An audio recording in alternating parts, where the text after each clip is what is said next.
বাংলাদেশ চালানোর মতো ক্যাপাসিটি আমার থাকবে না কেন আমি বুঝতেছি না। আমার কি হাত পা নাই? আমার কি কথা বলার শক্তি নাই? আমার কি চিন্তা করার গবেষণা করার কোনো শক্তি না? আমি তো রাষ্ট্র পরিচালনার আমি রূপরেখা দিয়েছি, আমার কাছে বই আছে, রাষ্ট্র পরিচালনার রূপরেখা দিয়েছি, এটা তো কেউ দিতে পারে নাই। বাংলাদেশ চালানোর মতো সেই ক্ষমতা সেই ক্যাপাসিটি আপনার আছে কিনা? কেন বাংলাদেশ চালানোর মতো ক্যাপাসিটি থাকবে না কেন? থাকবে না কেন আমি বুঝলাম না। রাষ্ট্র চালাবেন আপনারা, তারেক জিয়াকে রাষ্ট্র চালান, উনি একক, উনি সিদ্ধান্ত দেন খালি।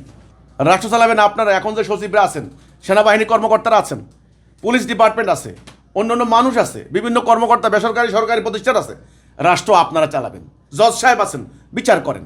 তো কাজে রাষ্ট্র আপনারা চালাবেন, বাট সিদ্ধান্ত হবে আল্লাহর বিধান। এটা কোনো জটিল ব্যাপার না। নবী করিম সাল্লাল্লাহু আলাইহি সাল্লাম রাষ্ট্র পরিচালনা করেছেন, ওনার সাহাবীরা অধিকাংশ লেখাপড়াই জানতেন না, কিন্তু শান্তি কায়েম করে দিয়েছেন, মানুষ দরজা খুলে ঘুমাতো।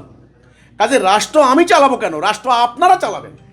শুধুমাত্র সিস্টেম পাল্টাই দেব, ব্যবস্থা পাল্টে যাবে, সিদ্ধান্ত চেঞ্জ হয়ে যাবে। তখন দেখবেন ওই যে মদের বোতল, মদ খেলে কি হয়, টাল মাতাল হয়।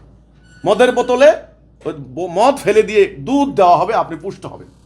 এই হচ্ছে কথাটা। কাজে রাষ্ট্র আমি চালাবো কেন? আপনারা চালাবেন, আপনাদের যোগ্যতা আছে না?